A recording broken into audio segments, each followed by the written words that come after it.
welcome back to the Galley of the Sun. I am stoked for this recipe. If you're a frequent viewer of the Galley of the Sun, you know I am a sucker for meat in a creamy sauce. Oh, and this is that.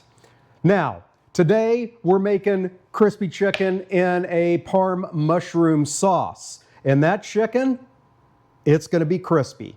So I'm borrowing from a couple different recipes. One, I saw this on a recipe for this on Facebook, and it was just boneless, skinless chicken thighs in a creamy sauce. But then I saw a video by Greg of Ballistic Barbecue where he made some smashed chicken burgers, and they looked glorious. And when I saw this recipe, I thought, voila, I can use that technique. That's what we're doing today. So what we're starting with is a bunch of skin-on, bone-in chicken thighs.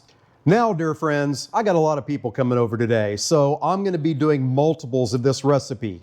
If you want to recreate this, oh, and you will, then down below in the description section are all the ingredients, their amounts, the directions, or if they aren't, there's a link that takes you to our website, galleyofthesun.com, right to that page that has the recipe.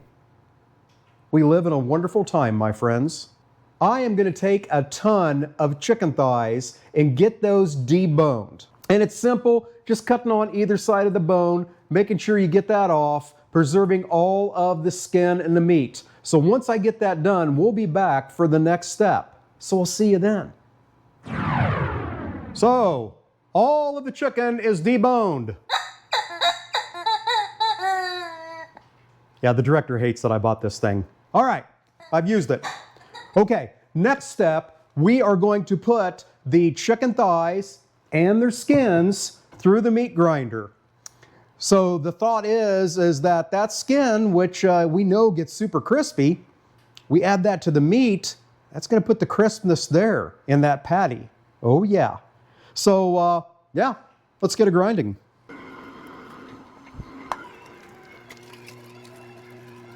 And the nice thing is you don't have to cut these up at all. You can just stuff that whole thing. Well, it depends on how big your grinder is. So I got a good amount of grinding to do. So we will see you after all this is done. See you for the next step.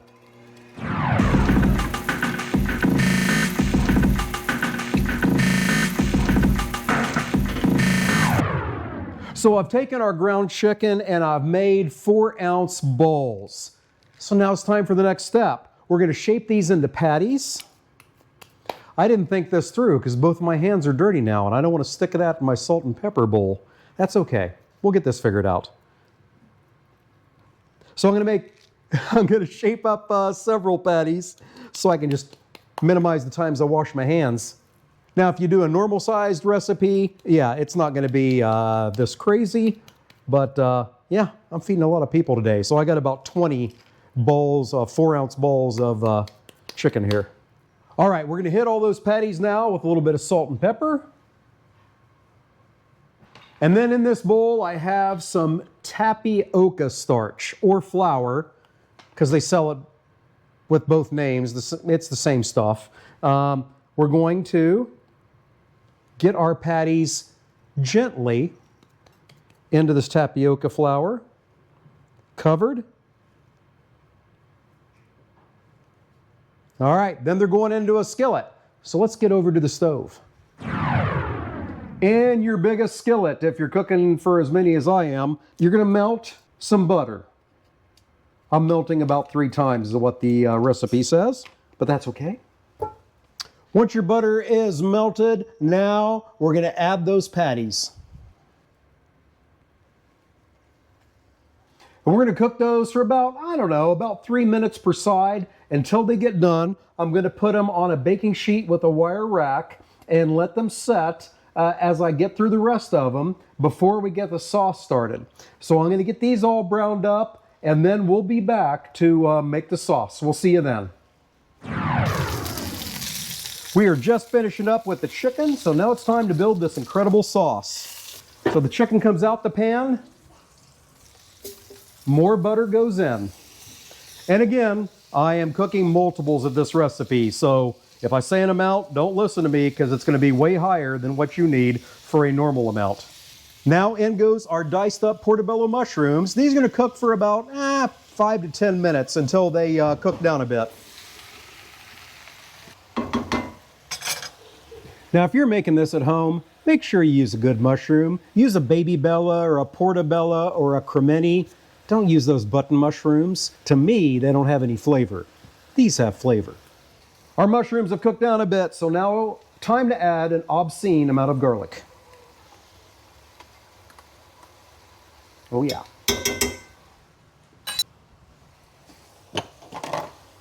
We'll also hit that with another good pinch of salt and pepper.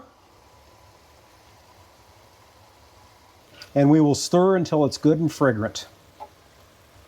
Now in with the white wine, and make sure we get all of that fond scraped off the bottom of the pan.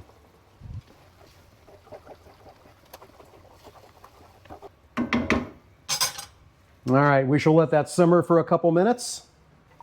Now in goes the chicken stock. And again, we'll let that simmer for 2 or 3 minutes. Let those flavors meld before we complexify it. Huh.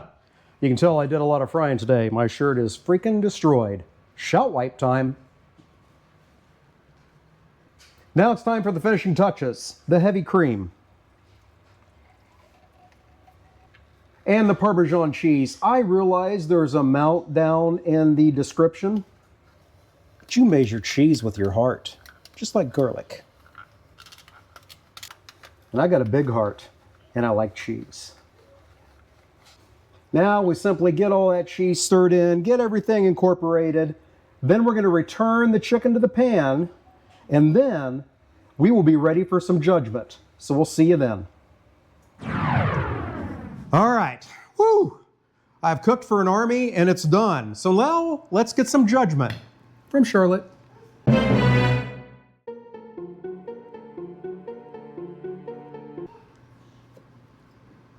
These look really good. Okay, I'm gonna just try the chicken in with the sauce a little bit. Okay. Because that's the star of the show.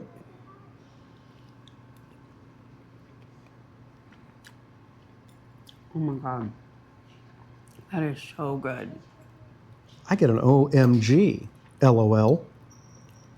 Okay, let me just try it with the rice. You got to get a mushroom. There you go. Hot. Oh, that's a winner. All I right. need to do this again. There you go. So, can you tell the chicken that I ground it with the chicken skin? So does it... No, you can't tell that it's, I mean, there's no chewiness or anything else like that. It's just, it's really good. It's very moist. Mm-hmm. It's got a nice little like edge on it. And with the sauce and the, oh, yeah, you need to do this again. All right. Well, I've got a repeat dish. Not that we do that often at the Galley of the Sun, but I guess we'll have to. Hey, thank you so much for joining us today. And until we see you next time, fair winds and following seas.